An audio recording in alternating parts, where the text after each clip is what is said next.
Tea, anyone? Welcome back and brace your spine because today we are talking about the world's first fighter jet that behaves like a midlife crisis on wings. If Tejas had a tagline, it would be fly, shake, leak, crash, recycle. Because this jet does not age, it only decomposes. Other countries build fighter aircraft. India accidentally built a subscription service for scrap dealers. Tejas does not participate in air shows. It participates in liquidation sales. Every crash is a clearance event. And of course, the Panoti factor. Modi's golden touch. Everything he sits in, blesses, praises, or poses with ends up in flames, bankruptcy, or a recycle bin. Congratulations, India. You have invented the world's first politically blessed crash cycle. So today's vlog is not just an analysis, it is a post-mortem, not of an aircraft, but of an entire aerospace fantasy that combusted on the Dubai runway.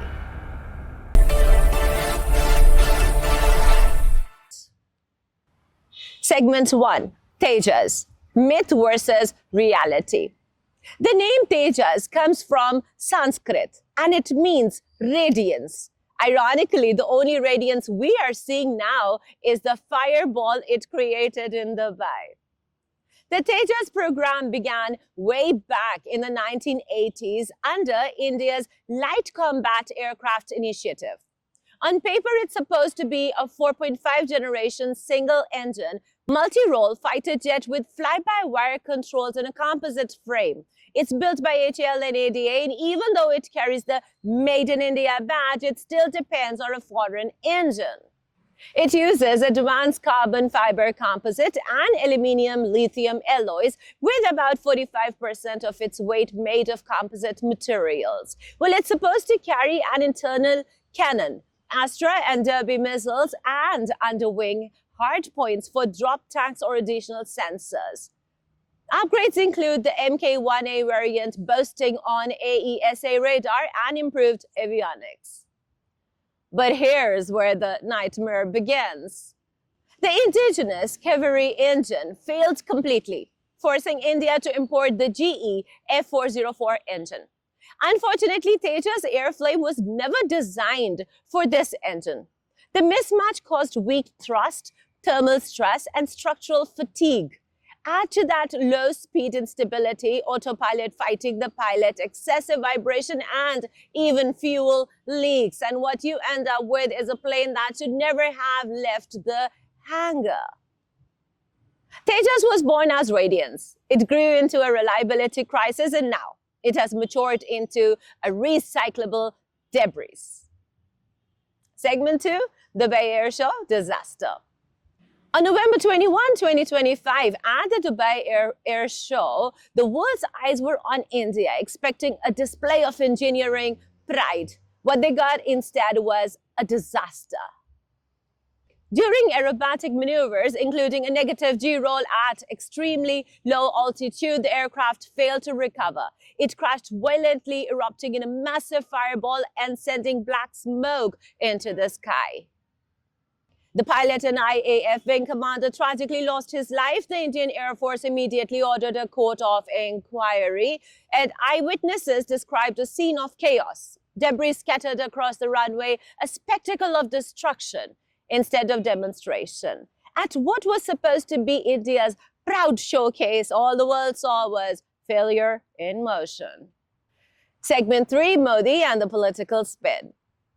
Well, Tejas has been central to India's Atmanirbhar Bharat narrative, meant to showcase self-reliance in defense, but political optics consistently overrule engineering reality. Well, Modi's photo ops, visit to HAL, and public endorsements pressured engineers and pilots to push an aircraft that was not ready for public display. The crash is not just technical, it is political. When Modi called for takeoff, they did not test the aircraft properly. They posed for the cameras. The result, a jet that could not survive its own showcase. Segment 4, institutional breakdown. This crash was not an accident. It was the predictable outcome of decades of institutional rot. Well, the specifications, they kept changing. Design goals shifted constantly and there was no stable roadmap. Quality control at HAL was weak. The Indian Air Force repeatedly complained about misaligned panels, leaks, excessive vibration, and mechanical irregularities, but in vain. Pilot training, it was insufficient. Simulators and diagnostics and emergency scenario prep were all below required standards. Political pressure forced the jet into the spotlight long before it was ready. Safety took a back seat to optics. And the result was a jet that could barely survive a demonstration flight. What a shame. Well, you don't fix systematic rot by polishing the exterior. When the foundation is broken, the whole system, it collapses. Segment 5, global humiliation. The Dubai crash was more than a technical failure. It was a global humiliation. A plane meant to represent Indian pride went down in flames in front of the entire world. The Made in India badge now carries a footnote. Results may vary. Expect mid-air drama. This incident is a signal to the world. When political optics matter more than engineering, disaster becomes inevitable. Well, India went to Dubai to sell strength. Instead, it sold spectacle, and the world watched it burn. Tejas did not just crash. India's dream crashed with it. Real progress comes from hardware discipline and accountability.